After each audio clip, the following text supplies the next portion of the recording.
today we will be taking a trip to Suigei Shuzo in Kochi Prefecture. They're also known as Drunken Whale, so Suigei or Drunken Whale. They are known for the amazing hospitality and party culture in Kochi, and they also have a long history for connecting and relationship building with sake. And of course, they're known for their Sea of Whales as well. So let's start with introductions. Hi, you guys might know me already, but my name is Vuong. I am with Sake School of America as well as Mutual Trading Company. I am a sake specialist as well as your host for today. I am also joined by Toshio Ueno, who is the director, co-founder, and lead instructor at Sake School of America. We are also graced by the presence of Hirokuni Okura, who is the president and CEO of Suigei Shuzo.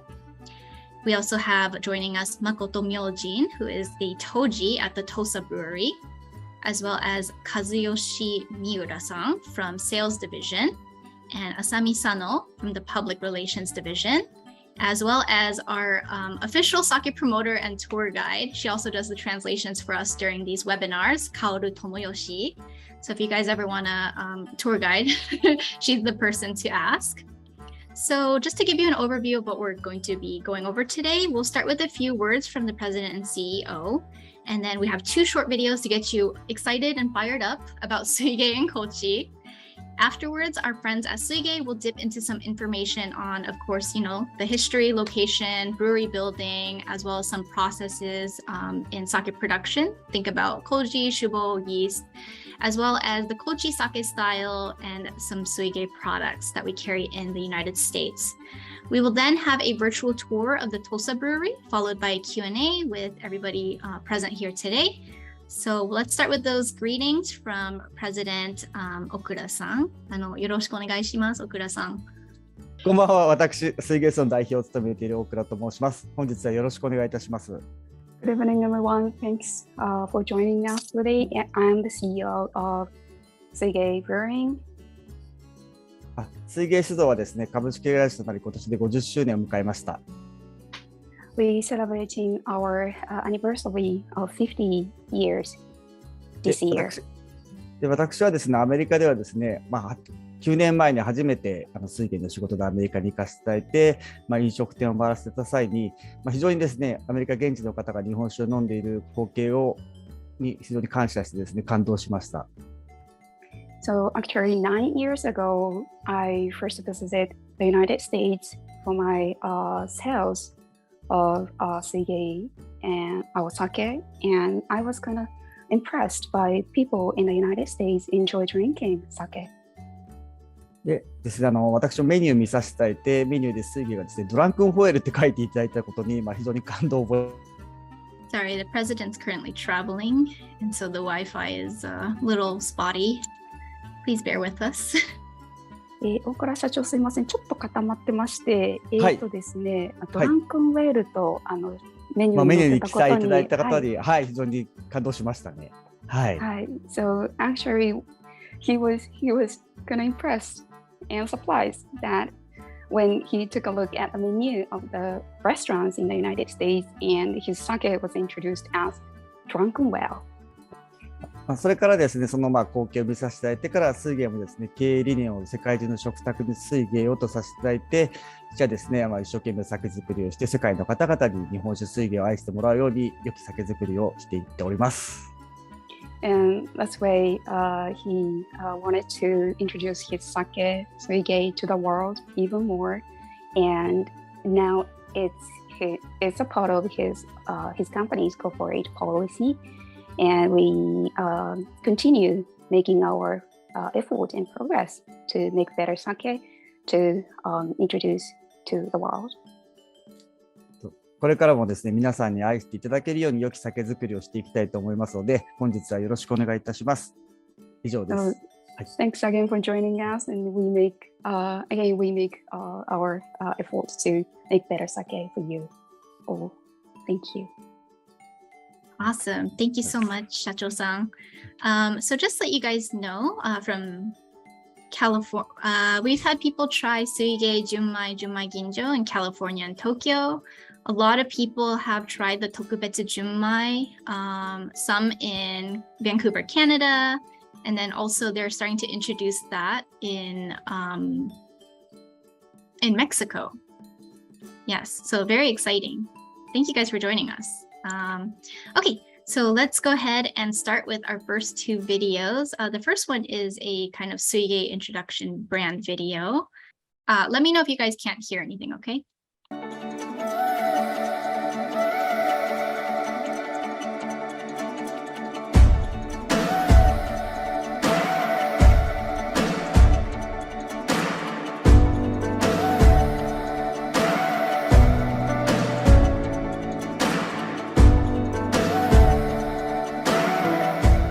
高知県はですね、非常に宴会が大好きな県で、宴会のことを高知でお客と呼んでですね、皆さん集まるとしょっちゅうお客をやるぞって言ってですね、皆さん飲む機会も非常に多いです。で、高知県は日本一実はお酒を飲む県です。本当に宴会大好きで、人と人との縁を作ってですね、お酒が非常に大活躍する県かなと思っております。宴会、料理を食べながらお酒を飲むということはですね、やはり食中酒でなくてはいけない。これは高知県が育んだお酒としては、当然のことかなと思うんですけど、水源の食中酒とはですね、この5味、甘み、塩味、苦味、旨味、酸味、この5味のバランスをすごい大切に水源は作っております。というのがですね、やはりこの5味のバランスが料理の良さを引き出すと考えております。やはり水源は先ほどおした宴会文化の中で育まれたお酒なんで、やはり最初から最後まで飲み続けられるお酒、杯を重ねられるお酒っていうのを目指しております。高知っていう土地柄があって、でそこで酒文化っていうのが、日本全国見渡してもちょっと独特なものがあって、その中で培われてきた味、香りだと思ってます。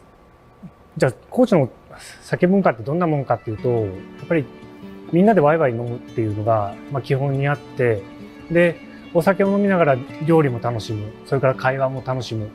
で、お酒だけが主役じゃなくって、人も主役だし、食べるものも主役だしっていう、全員が主役になれるような酒っていうことで、やっぱり、そんな中でどんどん切磋琢磨していきながら、水源の酒っていうのが出来上がってきたのかなというふうに僕は思っています。水源は世界中のお客様に日常の食卓で飲んでいただきたいということを夢見てお酒造りをしております。やはり世界の方にですね、日本酒はまず食中酒ということで皆さんに飲んでいただきたいです。日本酒や食中酒というのはですね、当然他のお酒もそうなんですけど、他のお酒よりも優れた点として、日本酒は非常に幅広い料理と合わせることができます。例えばフレンチ、例えば中華料理といった、そういう様々なジャンルの料理でも日本酒を合わせることができます。それはなぜかというとですね、この日本酒の5味を大切にしているお酒だからです。水源は今後より一層皆さんに美味しく楽しく召し上がっていただけるために究極の食中酒を目指していきます。食とのマリアージュを楽しんでいただいた際に水源一杯飲んでいただいて、そこに感動を生み出すようなお酒を今後も目指して作っていきます。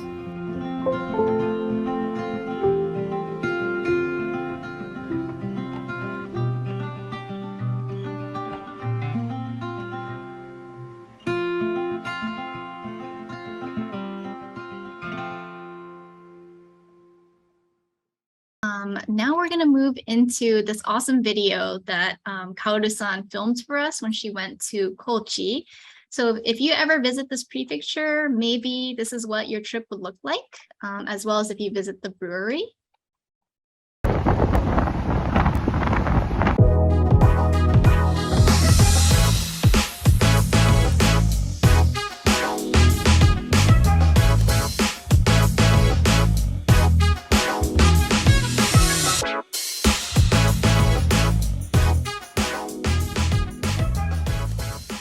Hi, it's Kaoru here. Today I'm in Kochi Prefecture to visit Suigei's latest facility where they make Ginjo style sake exclusively. Let's get started.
imagine people play interesting drinking game which is called Bekuhai.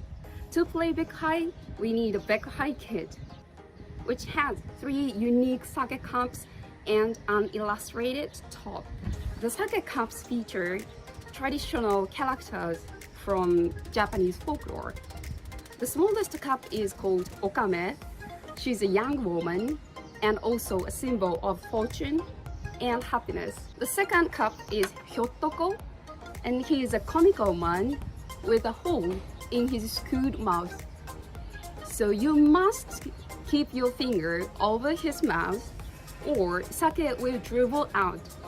The biggest cup is Tengu, which is a long-nosed goblin, and it can hold 90 milliliters of sake.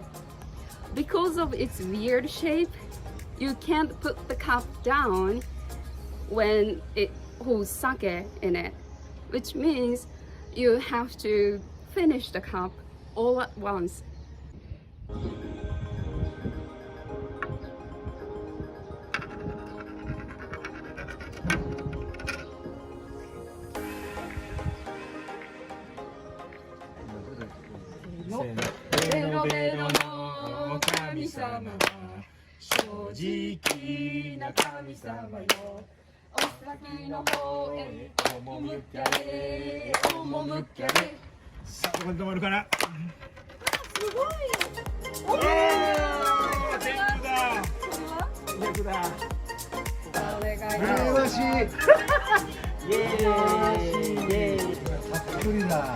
それではいただきます。お願いします。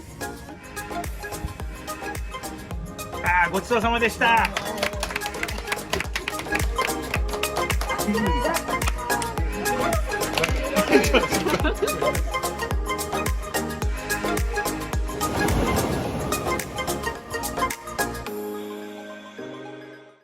All right. I definitely cannot play that game. If I get the Tengu cup, I'll just be out, out immediately. So those of you guys who are interested, definitely check out Kochi Prefecture. There's beautiful beach, beautiful everything. Just wondering, Tomoyoshi-san, do you know how much it costs for the kit, the Bekuhai kit? Bekuhai kit, it's about 2,000 yen. Oh, hold on, it doesn't show. Oh, okay, so 2.5, yeah, about 30, I don't know, less than $30. Bekuhai kit comes in a box and, I don't know, packaged like this. Awesome. So it makes a good souvenir too, if you have a lot of friends who drink. And it's available all over in Kochi. Cool. All right, so let's go ahead and have Sano-san share the slides and then Miura-san present. お願いします。じゃあ始めますね。皆さんこんにちは。私ですね、水芸酒造の営業を担当しております三浦と申します。本日はご参加いただきありがとうございます。Hi everyone, I'm Miura from the sales division of Suigei Brewery. I'm thrilled to have you all here today. それではですね、早速、水芸や、水芸のお酒、高知県について、ご紹介してまいりたいと思います。And now I'm going to take you through the world of Suigei and Kochi Prefecture. で、ですね、私ども、水芸酒造はですね、先ほどご紹介させていただいているように、世界の食卓に水芸を、私たちのビジョンとしてます。So our vision is to bring Suigei to the tables of the world. お酒にはですね、性別、人種、国境といった、人との距離を縮める力があると信じています。Sake has the power to connect people beyond gender, race, and borders. Here at Suigei, we believe that a joyous dining experience over good food and sake will bring peace to the world. で、水芸は、食中酒としてより多くの食卓で愛される一本を目指しています。Thus, we aim to brew sake that can be enjoyed everywhere. 私たちには2つの使命がございます。We have two missions. 一つは日本酒文化の継承です。古来より脈々と受け継がれてきた、日本酒の醸造技術を発展的に次世代に継承していきます。One is to pass down sake culture. Our goal is to develop the sake brewing technology that has been handed down since ancient times and pass it along to the next generation. はい。で、もう一つはですね、最高の乾杯の創造です。美味しい日本酒を作り、日本酒によって心が豊かになるシーンを、一つでも多く創造していきます。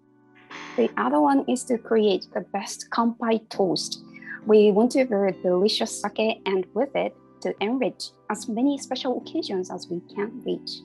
で、写真は代表の大倉ですね、4代目の蔵元になります。The picture on the right is our current CEO, Hirokuni Okura, who just created at the beginning, and he is the fourth generation of the brewery family. はい。で、水芸の歴史を簡単に紹介したいと思います。We would like to introduce our brief history here. はい。まず江戸期にですね、油屋長介という、屋号で雑貨商を営みました。We were originally founded as a general merchandise store under the name of Aburaya Chosuke in the late Edo era. で、1872年、酒造業を創業しまして、その当時生産規模は300石ほどでした。In 1872, we started sake brewing. The production size was about 300 koku, which is 54 kiloliters. で、1972年、水芸酒造株式会社へ改装しまして、四国全域での高品質なお酒の販売を目指しました。In 1972, we reorganized into Suigei Brewing Corporation, aiming to provide high-quality sake throughout Shikoku region. で、1985年、当時に土井教授を、広島当時市の、当時の、故郷秋津より招きまして、本格的に吟醸作りに取り組むのとともに、販路を全国に拡大し始めました。In 1985, we appointed a Toji, Kyoji Doi, from Akitsu, the hometown of Hiroshima Toji Guild, who fathered our Ginjo sake brewing. We expanded our sales channels throughout Japan. で、1993年、長浜蔵を創設し、現在の生産設備の基礎を確立しました。In 1993, we renovated the Nagahama Brewery and expanded the production system. We established the foundation of today's production facilities. で、2018年、高知県の土佐市にですね、土佐蔵を作りまして、こちら中高価格帯商品に特化して、精米から醸造までの一貫生産を実現しています。And in 2018, we completed Tosa Brewery, which specializes in premium sake production. Rice polishing to bottling sake, our sake is brewed 100% in-house. はい。で、水芸の名前の由来を少しお話ししたいと思います。水は drunk、クジラは whale を意味することから、海外では、Drunken Whale の愛称で知られています。So here's the origin of our name. Suigei consists of two kanji.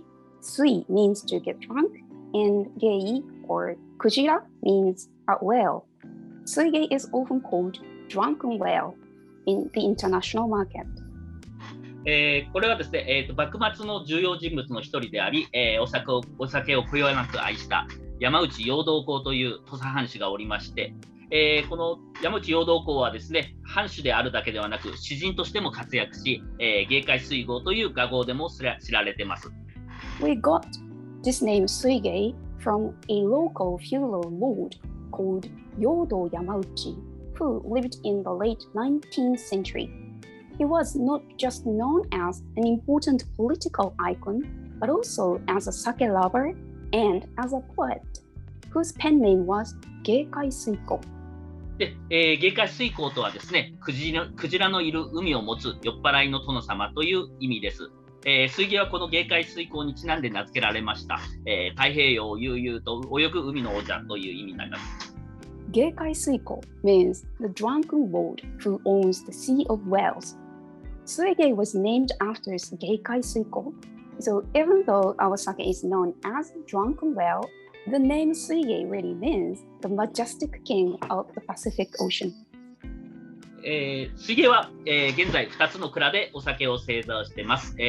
長浜蔵、左側は本社で、太平洋を望む桂浜まで、車で10分の場所にあります。So we currently have two breweries buildings. One is on the left-hand picture.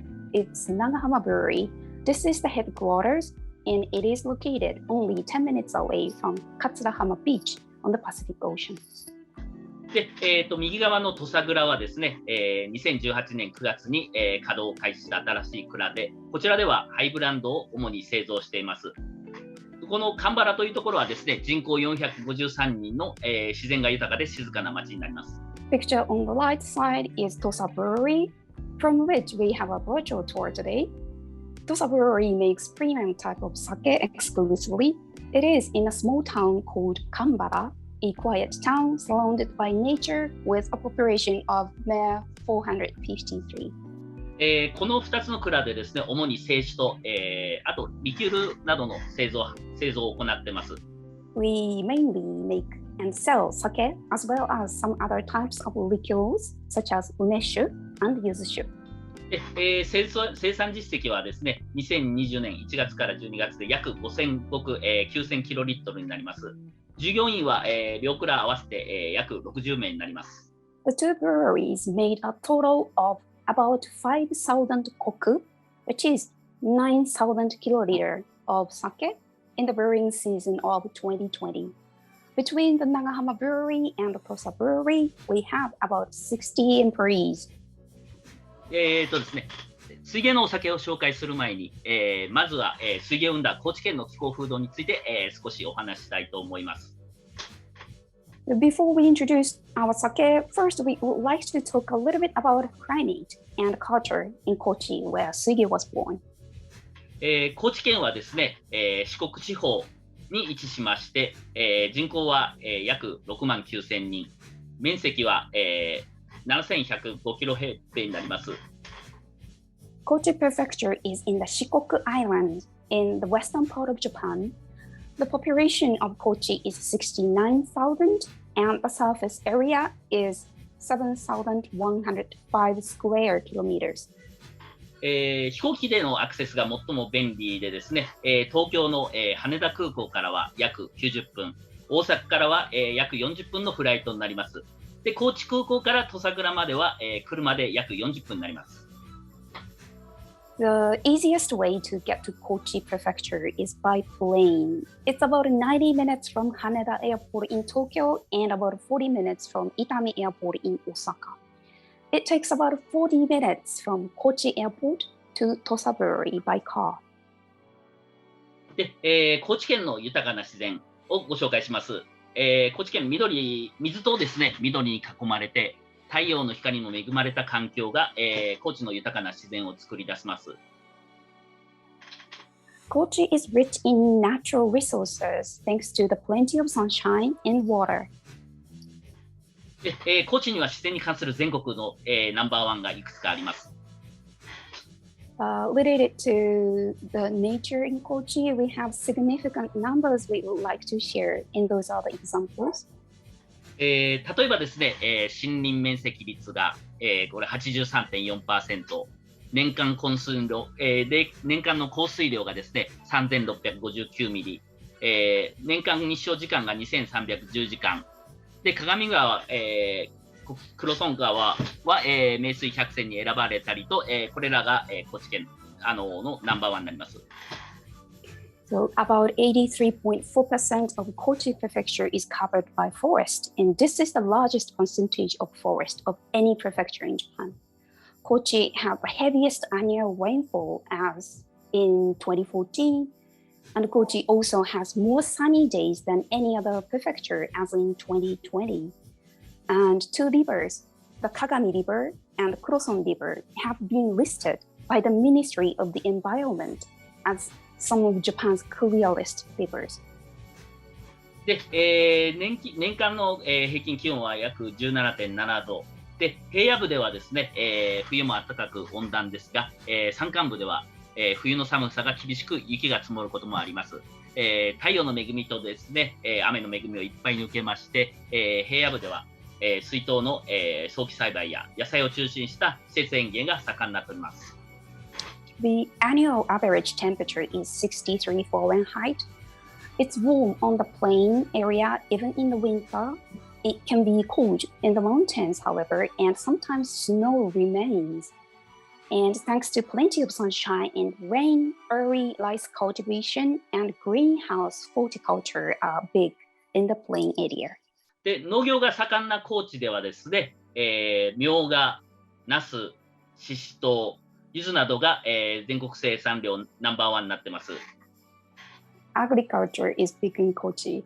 Kochi produces and ships more myoga or Japanese ginger, and eggplant, shishito green peppers, and yuzu citrus than any other prefecture in Japan. で、またカツオの消費量も、全国ナンバーワンで、他にも金目鯛、サバ、イカ、ウルメイワシなど、海産物が豊富になっておりまして、そのようなことから国内の大手旅行会社の調査では、美味しい県ナンバーワンに選ばれたりもしています。Fishing is also big in Kochi. Kochi is known as the biggest consumer of bonito in Japan. There is also plenty of red snapper, mackerel, squid, and sardines. In fact, Kochi was chosen as Japan's most tasty destination in a survey conducted by a leading travel agency. はい、冒頭のビデオでもご覧いただきましたが、水芸の土佐蔵は、豊かな自然環境に恵まれた、ところにございます。美味しいお酒と豊かな自然環境は、切っても切れない関係です。As we saw in the opening video, Tosa Brewery is surrounded by beautiful nature. In fact, nature and good sake are inseparable.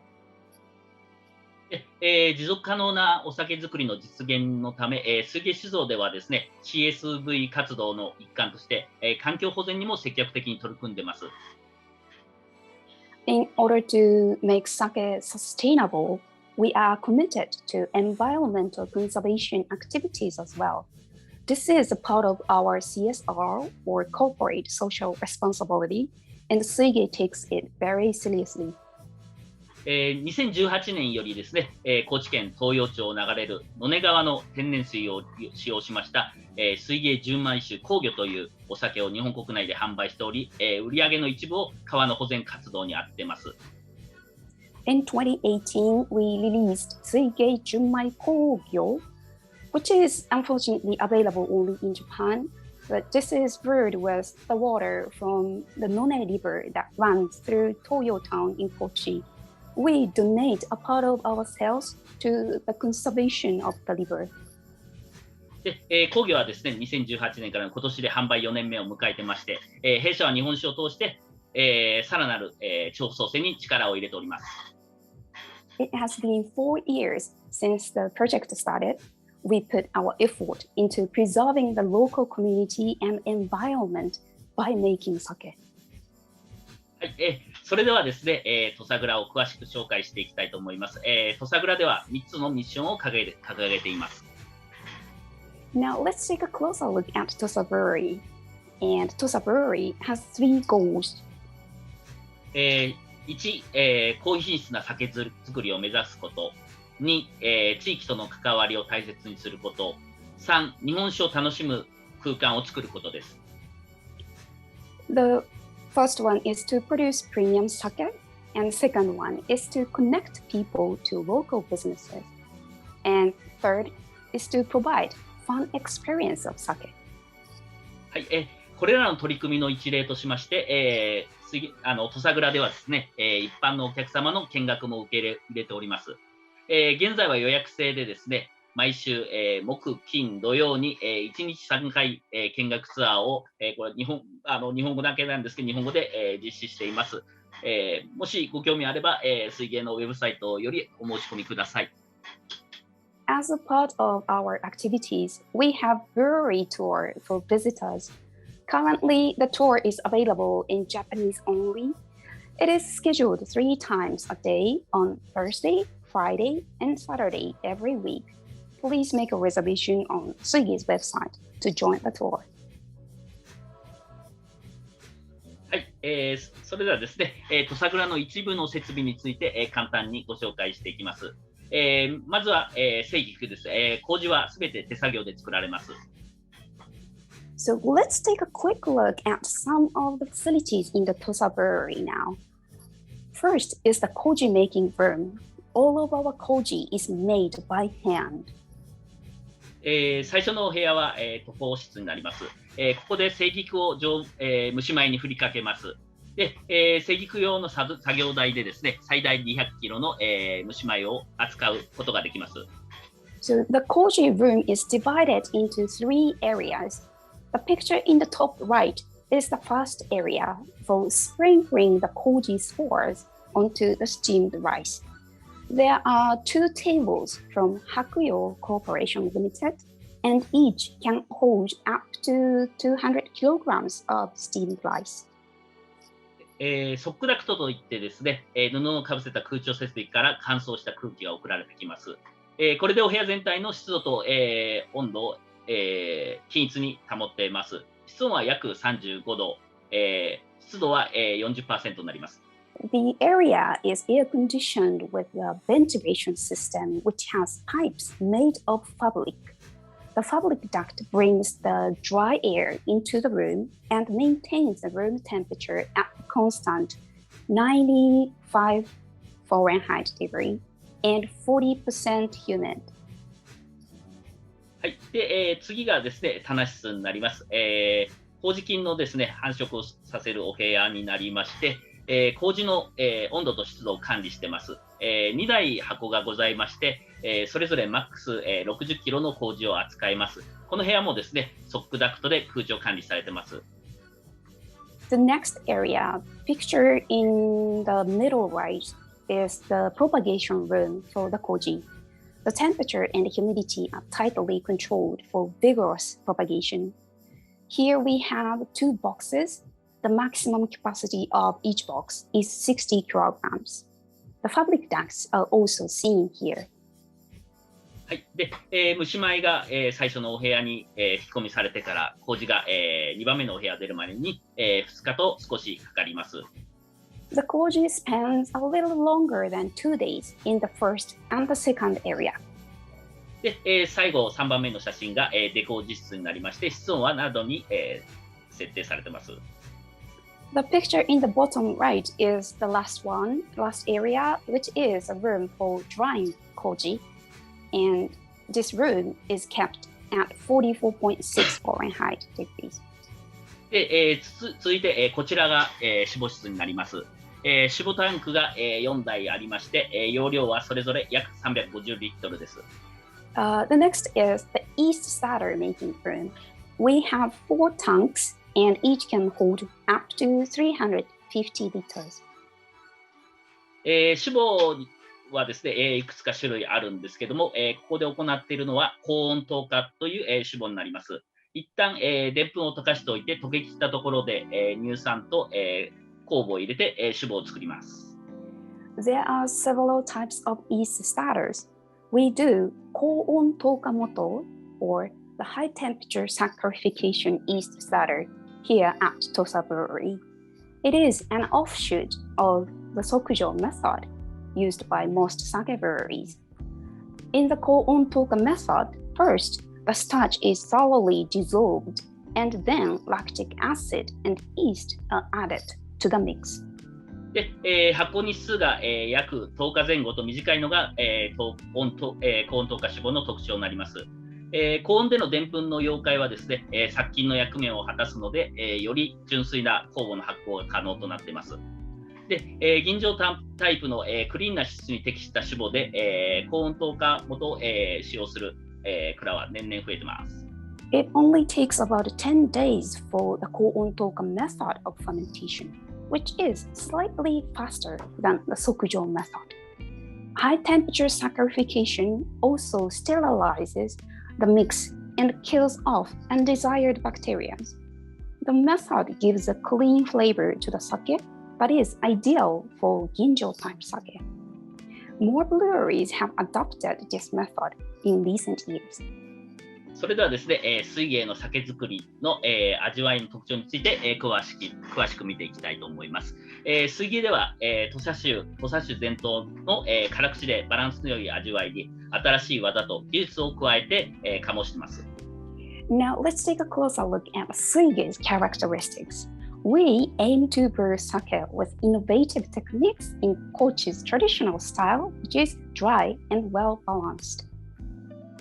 水芸の味わいですが、一つ目の特徴としては、原料米の個性を生かしたお酒、使用する酒米の品質と、精米具合を明確にして、酒米の個性を酒の個性として生かしています。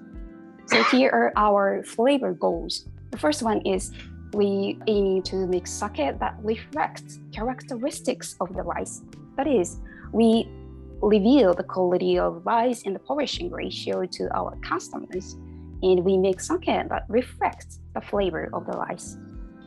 で2番目がですね、味のゴミをバランスよくということで、ゴミというのは、味を構成する、甘み、塩味、酸味、苦味、うまみの、5つの要素のことを言います。でこちらを、爽やかな酸味や、インパクトを与える、苦味などを生かすことで食中酒としての機能を高めます。The second goal is to make sake with balance in gomi. Gomi is the 5 main components of taste: sweet, salty, sour, bitter, and umami.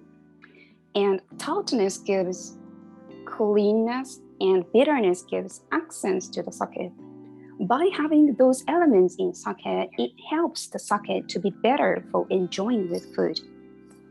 で、3番目がですね、お料理を引き立てる食中酒ということで、お料理を生かし、お料理とともに楽しむお酒になっています。And third goal is to make sake that brings out the best flavors of food. That is, our sake is for enjoying with food.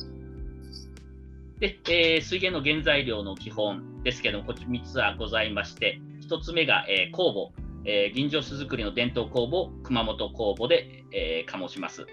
で、2つ目が原料米、麹米、掛け米とともに同一の品種、精米部合で醸します。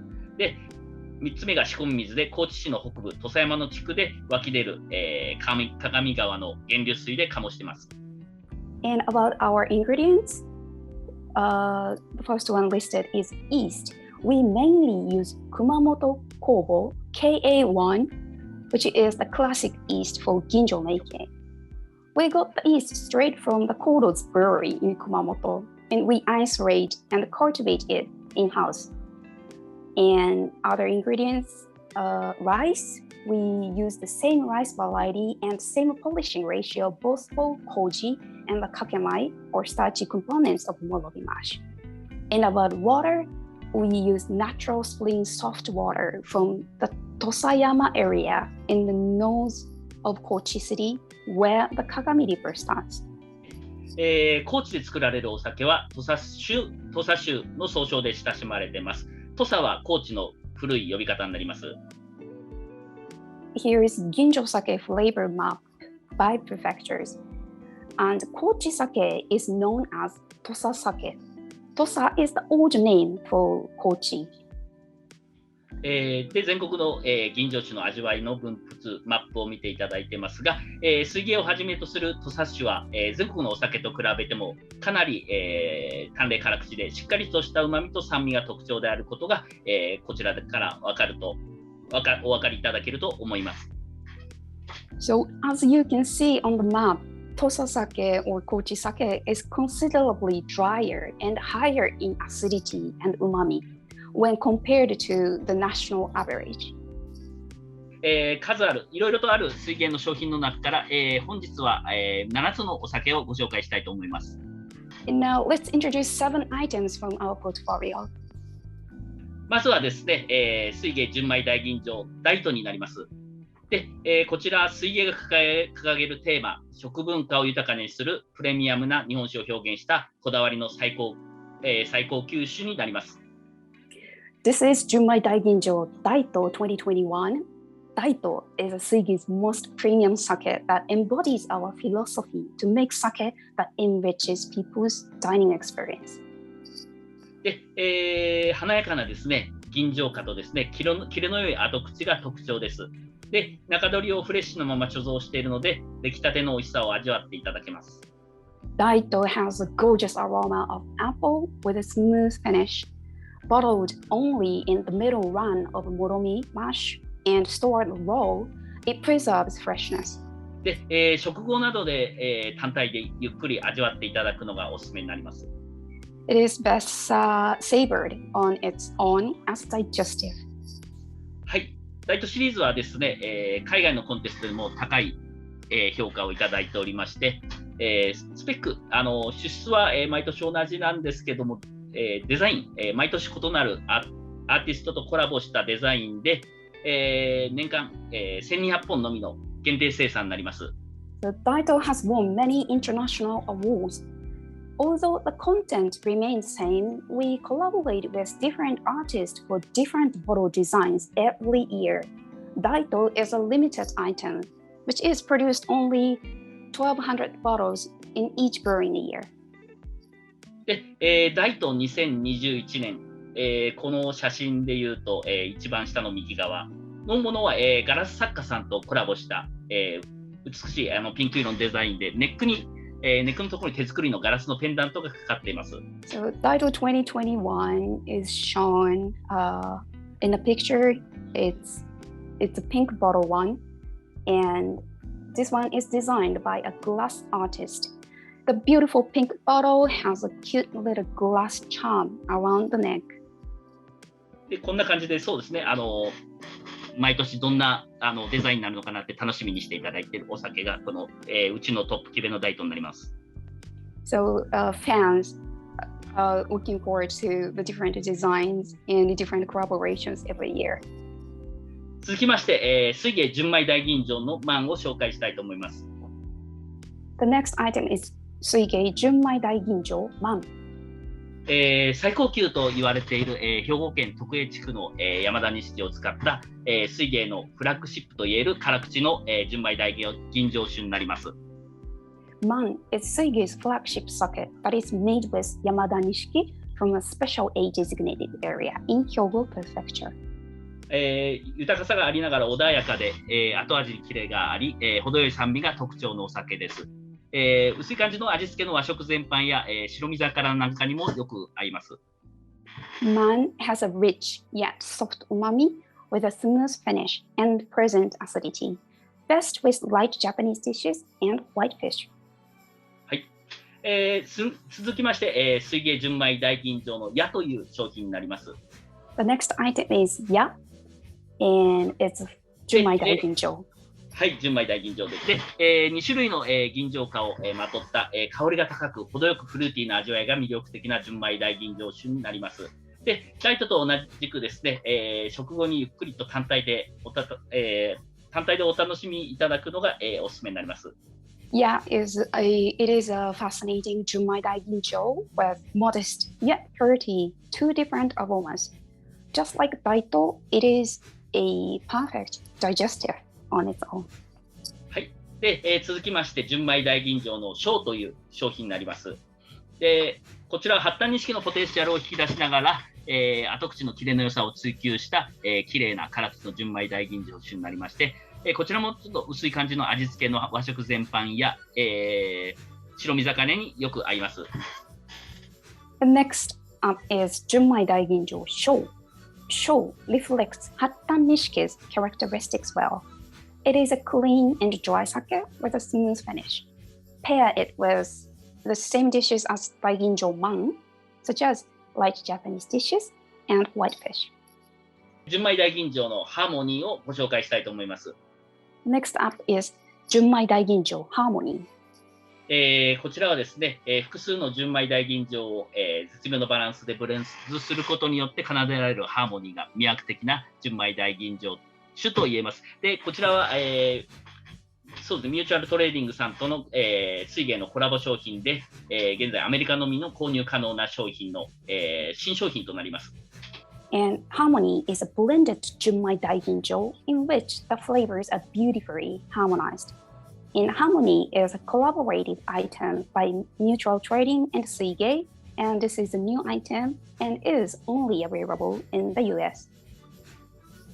で、お料理としてはですね、スパイシー、あまり辛さが、強烈でないようなスパイシーなエスニック料理ですとか、ミディアムドライ、ミディアムスイートの味わいの白ワイン、樽熟成をしてないようなものと、合わせるようなお料理とともに楽しんでいただければと思います。It goes well with medium spicy Chinese, Mexican, and Indian cuisine, or dishes that you would pair with unoaked, medium dry, or sweet white wine. 続きまして、水芸純米吟醸コイク54号を紹介したいと思います。Next up is KOIKU54. 高知オリジナルの、酒米銀の夢で醸す、純米吟醸酒で、高知の酒らしい酸のしっかりした辛口の土佐の地酒になります。KOIKU54 is a Junmai ginjo sake brewed with Gin no Yume, which is an original sake rice invented in Kochi Prefecture. It has a good acidity with dryness that is characteristic of Tosa sake. このコイク54号というのはですね、2002年に、銀の夢が正式に品種登録される以前の呼び名になります。この頃、高知県のですね、農業技術センターからの依頼を受けて、水芸が、この試験醸造を請け負っておりました。Well, actually, the name KOIKU54 was the name of Gin no Yume sake rice before it was officially registered in 2002, after a decade of research. By the request from Kochi Prefecture Agricultural Technology Center, Suigei undertook test brewing of it under the name of KOIKU54. 銀の夢はですね、日の光というお米と山田錦というお米の交配品種で、高知県開発、酒米の第1号になります。味に幅がありながら、雑味のない、器量な酒質が持ち味のお酒になります。コイク54号はですね、シーフードとの相性が、抜群に良いです。So, Gin no Yume became the first Kochi's original sake rice.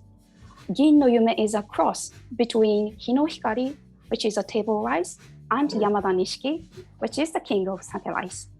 Gin no Yume is sake with modest depth, with cleanness. And Junmai Ginjo KOIKU54 goes well with seafood. 本日紹介した最後のお酒、水芸の特別純米酒になります。程よい膨らみと、キレの良い後味がお料理とともにバッチリ最適な水芸のベストセラーとなっているお酒です。熱燗にもおすすめです。And last item is our best-selling Tokubetsu Junmai, which has pleasant umami and a crisp finish, and it is best served warm.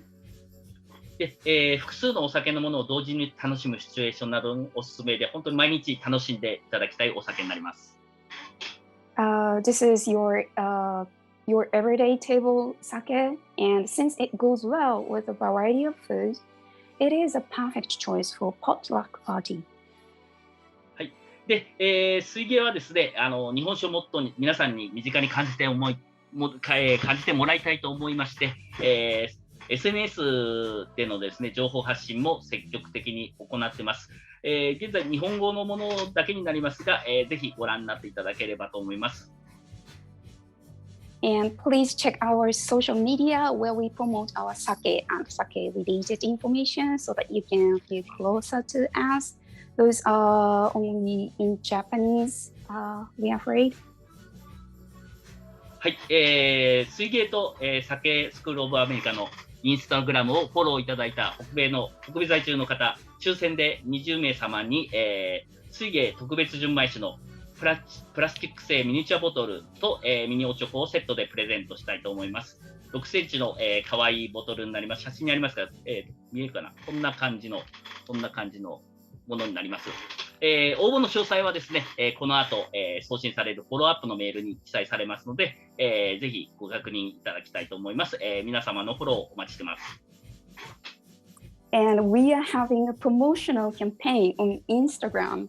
Please follow us on Instagram at Suigei_sake and at Sake School of America for a chance to win one of 20 miniature plastic model sets of a 2.3-inch tall sake bottle, and a mini ochoko. Again, those are not actual sake bottle, is ochoko. Those are the miniature model, plastic model of a sake bottle and ochoko. More details will be included in the follow-up email that you will receive after this session. The campaign is only open to US residents. We look forward to hearing from you and good luck. Awesome. Thank you guys so much for a fantastic presentation. We will go ahead and move on to the virtual brewery tour. Unfortunately, the Tosa Brewery is like solid concrete, and so we can't get Wi-Fi going through there. So we had to pre-record a video, but this video is much more in-depth than we could have done in person. So thank you so much to Suigei Shuzo for filming this video for us. Let's start the tour.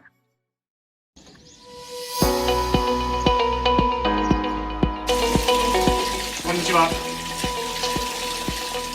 水芸酒造の明神です。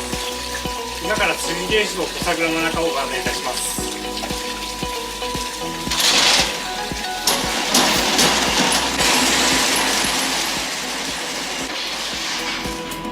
なるべく外から虫とか異物が入ってこないようにシャッターが二重になっています。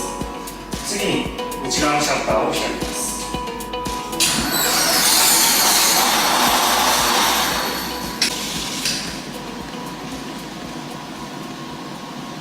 作りはお米を精米するところから始めます。この精米する機械がこちらの精米機になります。1回に1800キロのお米を配分することができます。次に磨いたお米は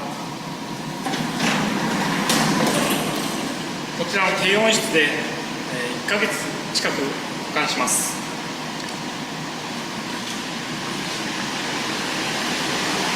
精米した後のお米はこんな感じで紙の袋に20キロずつ入れて保管しておきます。これは高知県産の銀の夢という酒米で精米するとこんな感じで 50% 精米、元の重量の 50% になっている状態がこんな感じです。だいぶ米粒が小さくなっているのが分かると思います。精米が済んで保管したお米はこちらの洗米機、お米を洗う機械でお米を洗います。で、お米を洗った後にしばらく水でつけ置いて、で水を切ってあげます。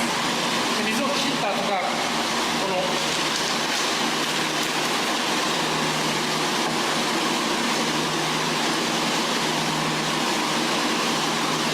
こんな感じになります。全体的に乳白色になって水を吸っているのが分かると思います。で、ここでどれだけ水を吸わせるかが非常に大事な製造上のポイントになります。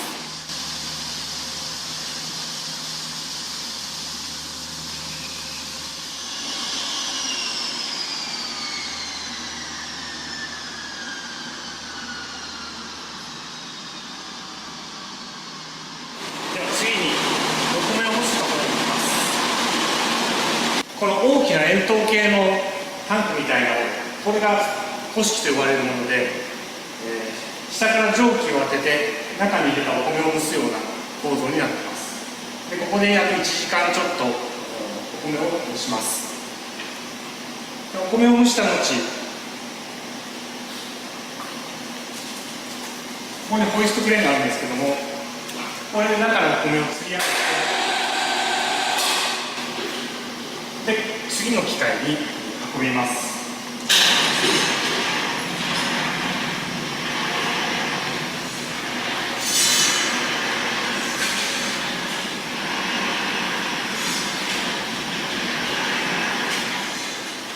で、実際にはこちらのクレーンにお米の大きな袋がぶら下がっていて、そこから蒸したお米が下に落ちてくるようになっています。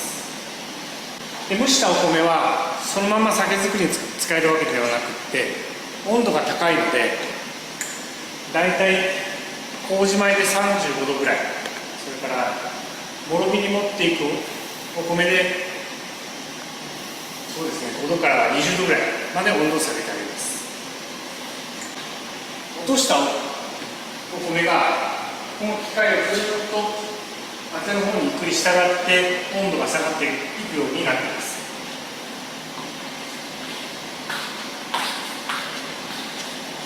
実際の温度のコントロールはこちらの機械で行っています。当てる風の量を変えたりとか風の温度を変えたりとかということで、仕上がりの温度を変えています。ここからパラパラパラっと落ちてくるんですけども、落ちてきたものを、上にそのまま人が担いだり、それから空気輸送して物見タンクへ運びます。ではここから先は2階になるので2階をご案内します。こちらが工場を作る部屋です。どうぞ。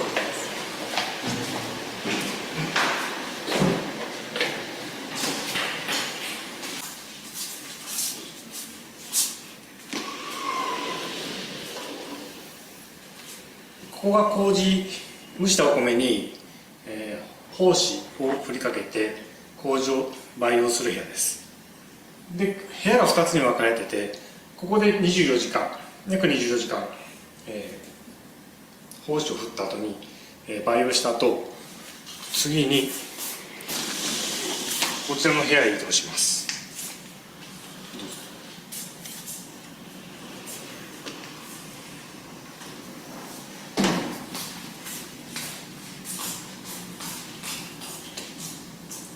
実際近くに来た方がいい。はい。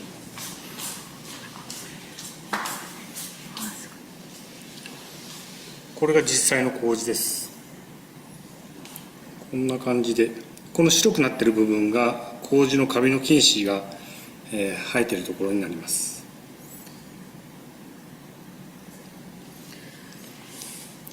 で、徐々に温度を上げていって、最終的には44度ぐらいまで温度が上がります。で、この部屋でまた24時間、そうですね、24時間もうちょっと置くんですけども、全体で大体2日ちょっとかけて麹作りをやっています。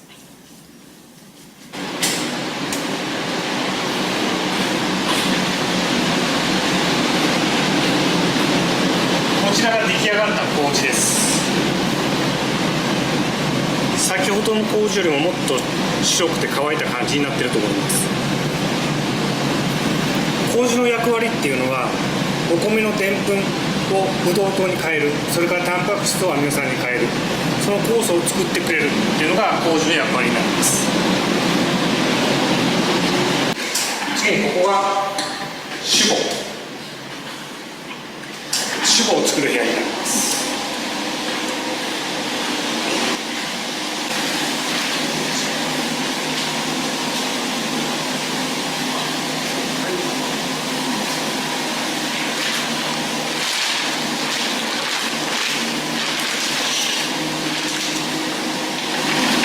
これがシュボです。ちょっと分かりにくいですけど、この中に、1グラムあたり大体2億個ぐらいの酵母があります。で、全部135リットルぐらい出来上がるので、135×1000×2 億の酵母がいると思ってください。数えてみてください。で、シュボの役割っていうのは、物見に酵母を供給する、それがシュボの役割です。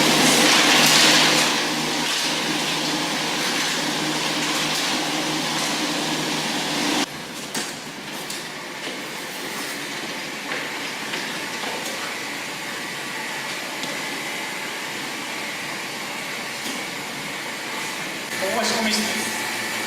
大きな物見タンクが全部で20本あります。ちょっと仕込みタンクの中を覗いてみましょう。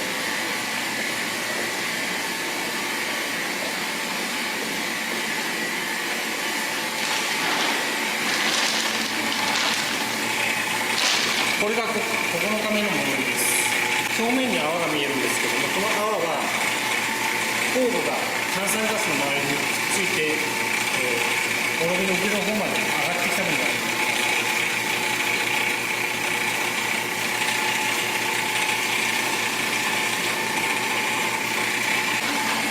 こ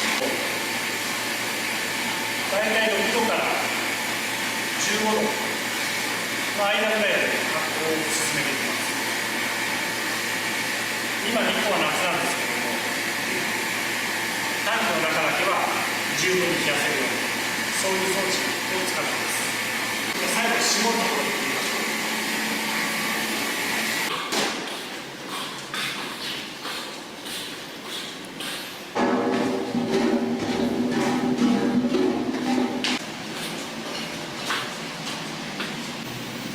う。これが仕込みタンクの1階部分です。こんな感じで、タンクが並んでます。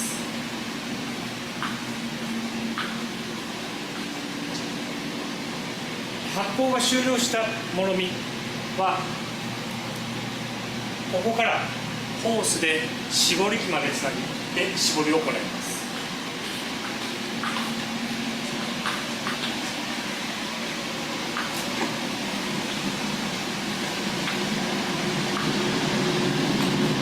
最後にここが絞りを行う機械です。発酵したものにはちょっと今ホースがつながってないんですけども、ここからホースでつないでこの絞り機の中に入っていきます。この絞る機械の中で固体と液体、酒粕と酒に分離されて最終的には固体でできます。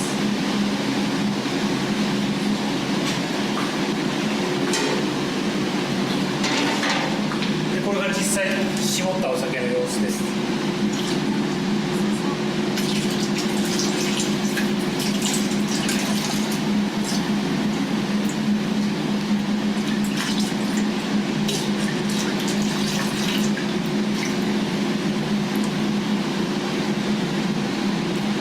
無色透明というわけではなくて、ちょっと緑がかった透明の液体になっています。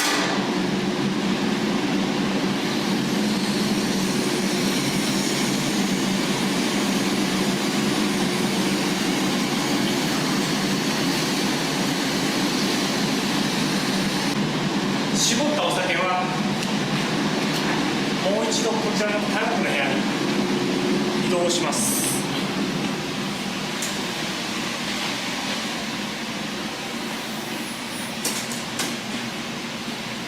こちらのタンクの中で1度 C 約10日前後保管しておいてから瓶詰めになります。あ、なるほど。ここからホースでつないで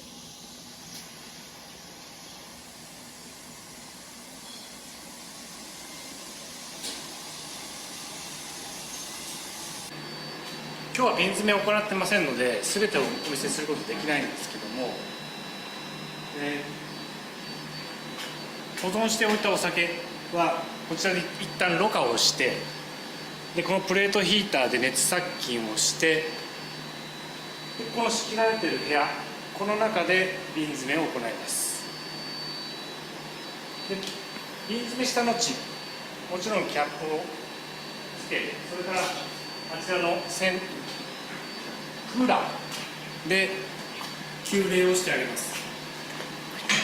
65度まで上がったお酒をこのクーラーですぐに温度下げてあげて、最終的にここのターンテーブルの上にお酒が出てきます。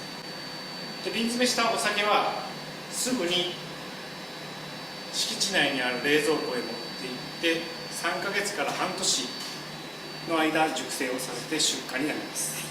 瓶詰めを行う部屋はこんな感じで仕切られた部屋で、中にホコリが入らないようになっています。クリーンルームの中で瓶詰めを行っています。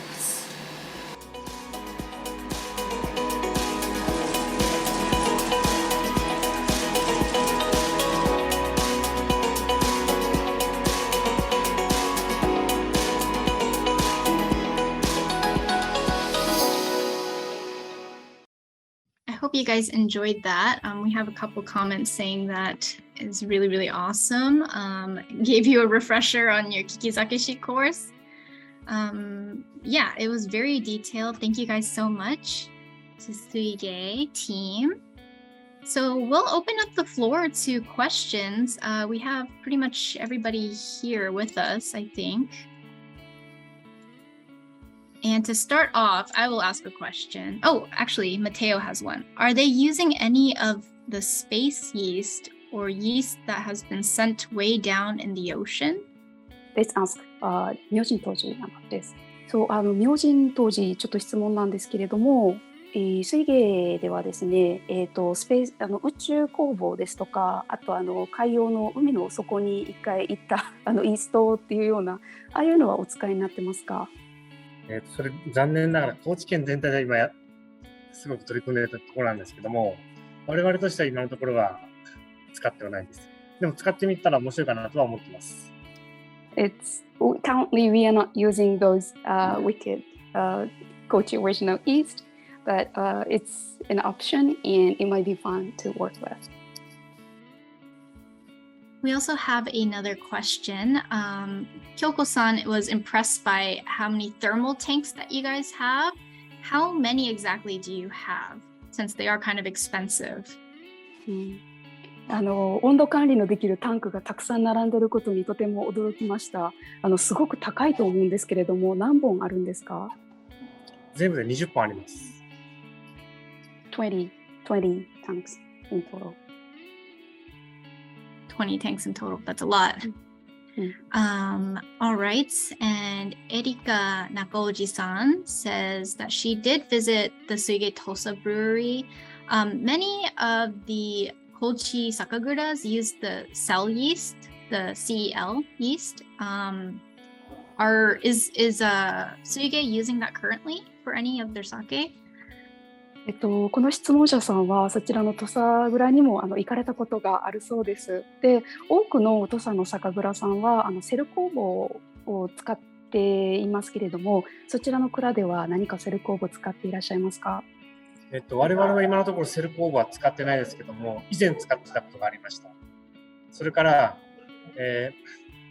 セル工房を使う使わないっていう判断はやはり食事と合わせて、飲む酒ということを目指しているので、どうしてもやっぱり香りが邪魔してしまうというところで今のところは使ってないです。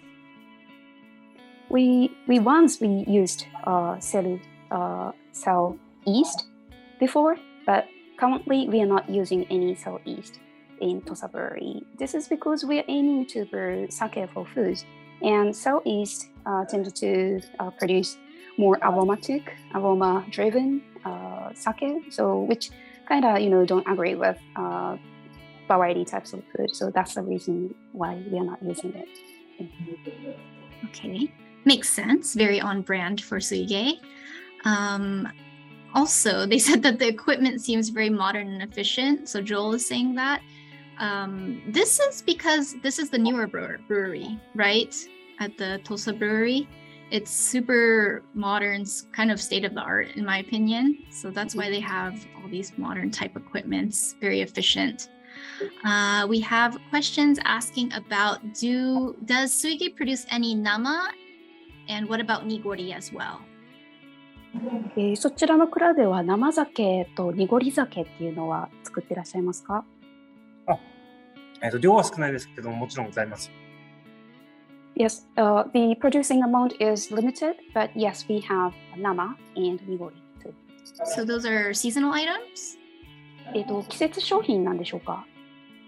季節商品もありますし、季節じゃないものもあります。特に土佐蔵だけで販売している土佐蔵限定酒っていうのもございます。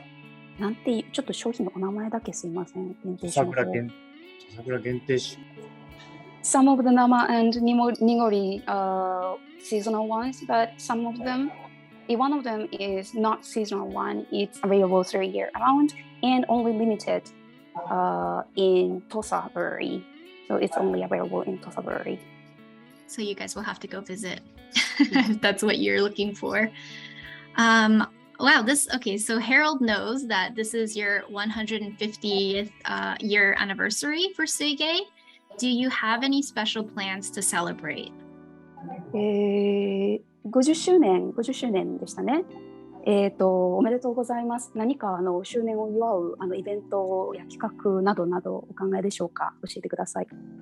周年記念を、記念しまして、水芸の、日常で水芸を楽しんでいただいているお客様からの動画を集めまして、それに、高知出身の酒井優さんっていう方に楽曲を提供していただき、オリジナル動画というものを作成させていただいております。また YouTube でも配信しておりますので、よかったらご覧ください。エンジョイ酒チャンネルでご覧になっていただけます。So to celebrate our anniversary, we actually made a special video.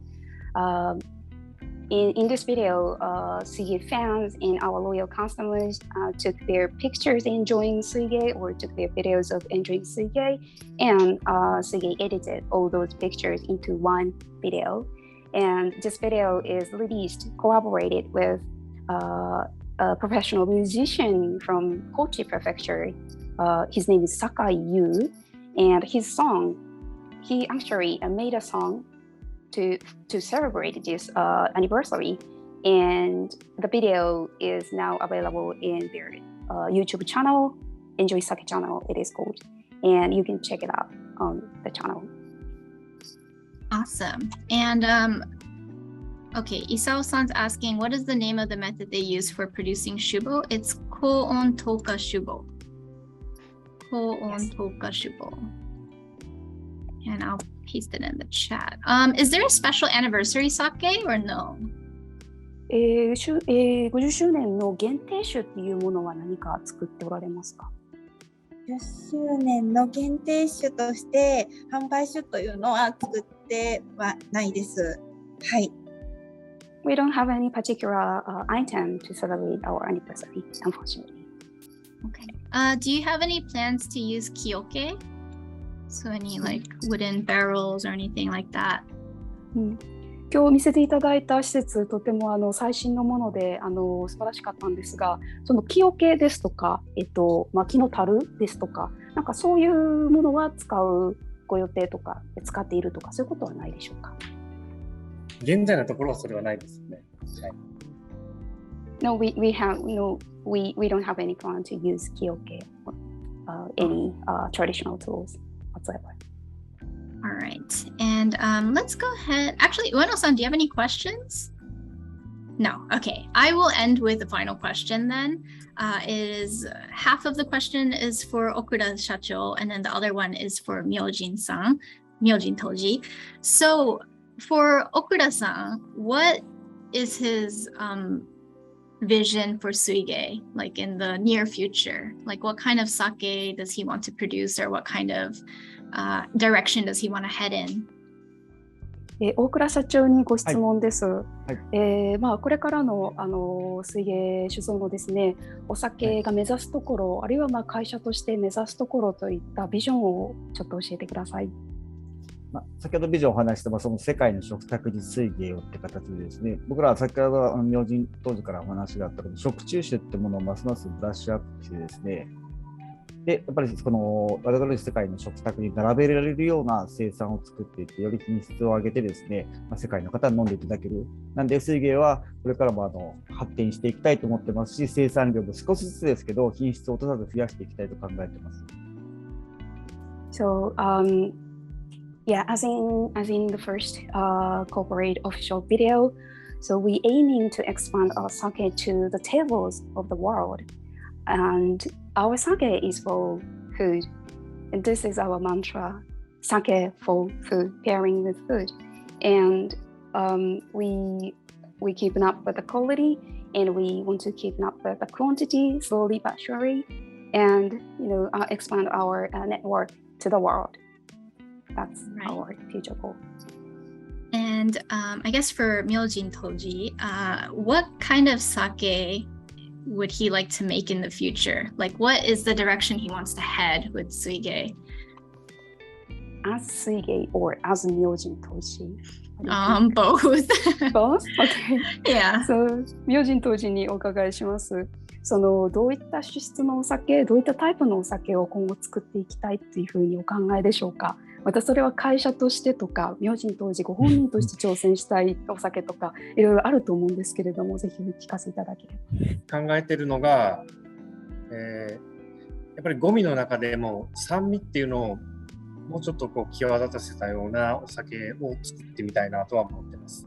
でその時にやっぱり香りっていうのをもう一回再設計し直して、香りとその酸味っていうのがお食事に合うような形で酒を提供できたらなというふうに考えています。やっぱりお食事ありきというところは変わらないんですね。そこは変わらないですね。あ、なるほど。自分自身が食べるのが好きなんで。あ、なるほど。So he wants to focusing more on acidity. So Suigei's sake balances in 5 basic tastes, gomi, but he personally wants to focusing more on acidity. And to do that, he wants to be more careful about aroma too. So it's all about pairing with food.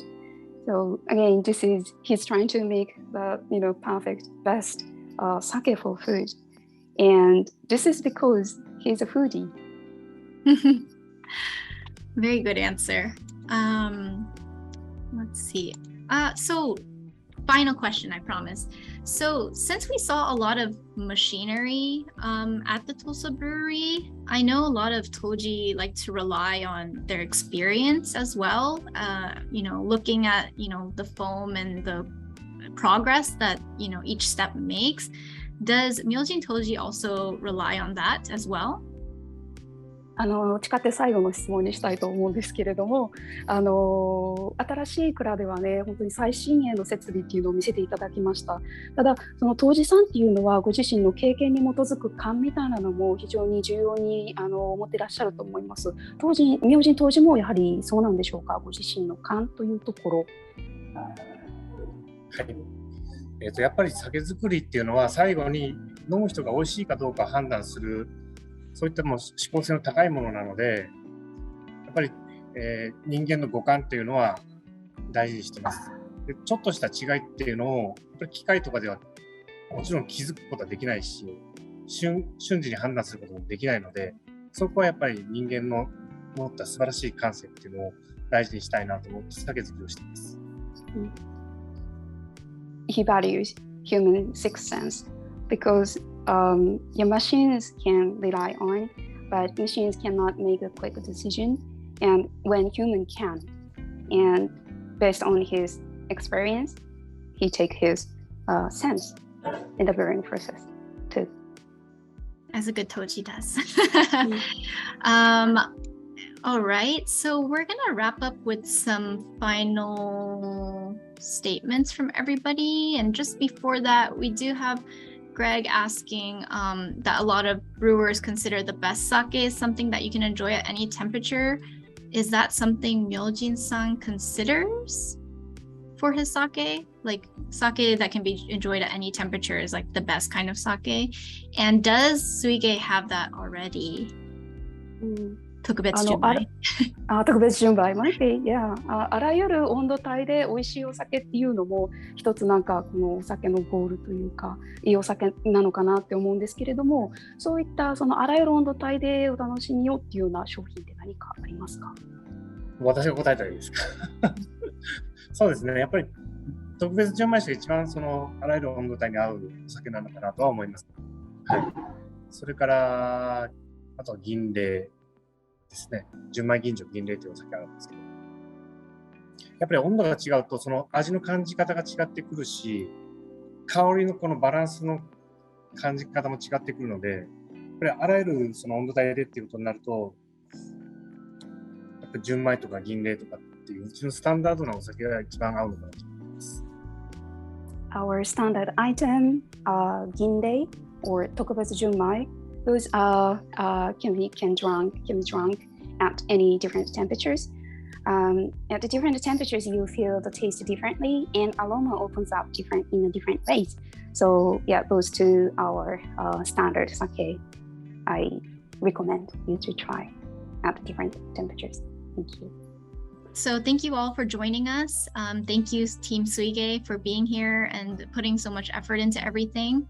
Does anybody have any final words you'd like to say to the audience? Well, everyone, thank you for joining this webinar today too. And Japan is not ready to accept that non-Japanese people yet, but if the time comes, I think you should go Kochi. That's the place I want to go back, but I can't. Next time, someone from Mutual Trading is going to be Ida-san's going there to Suigei.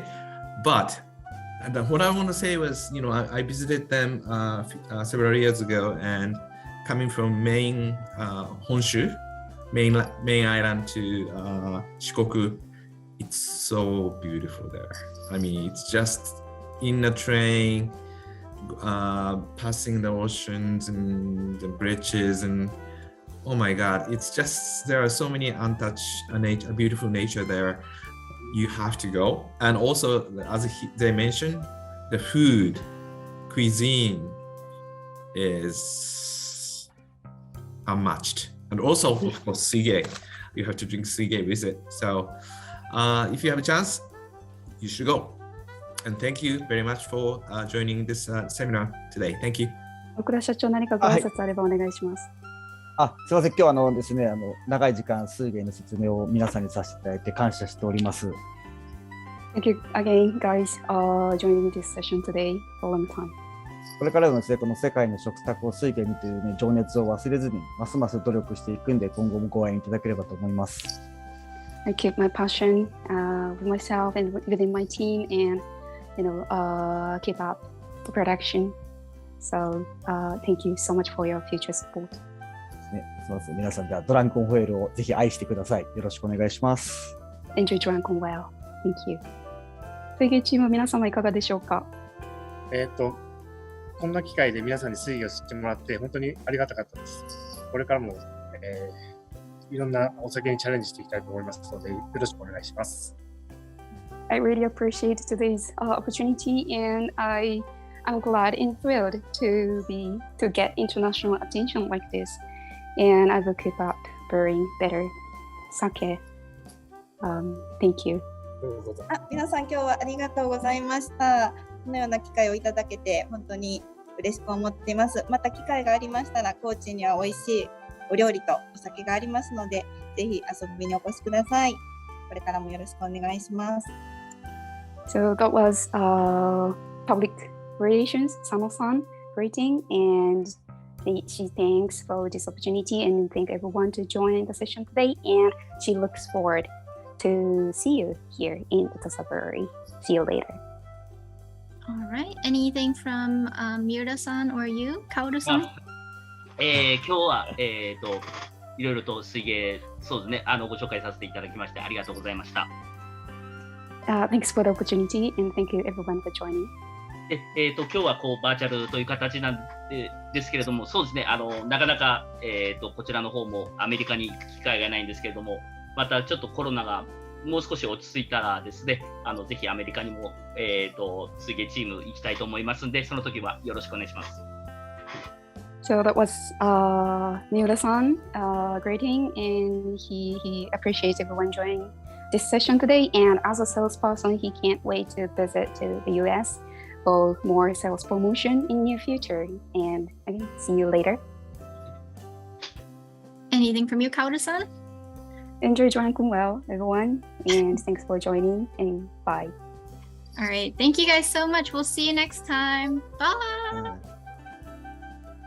Hi, it's Ida with Sake School of America. If you enjoyed this video, be sure to give us a thumbs up or we will hold your sake hostage. This is evidence. If you want to see more content from us, be sure to hit that subscribe button and ring the notification bell so you get the latest updates when we upload our videos. And if you want to let us know what to cover next, or if you have something nice to say, be sure to leave it in the comments down below. And if you want to see more from our Brewery Spotlight series, be sure to check out the playlist. We'll see you next time.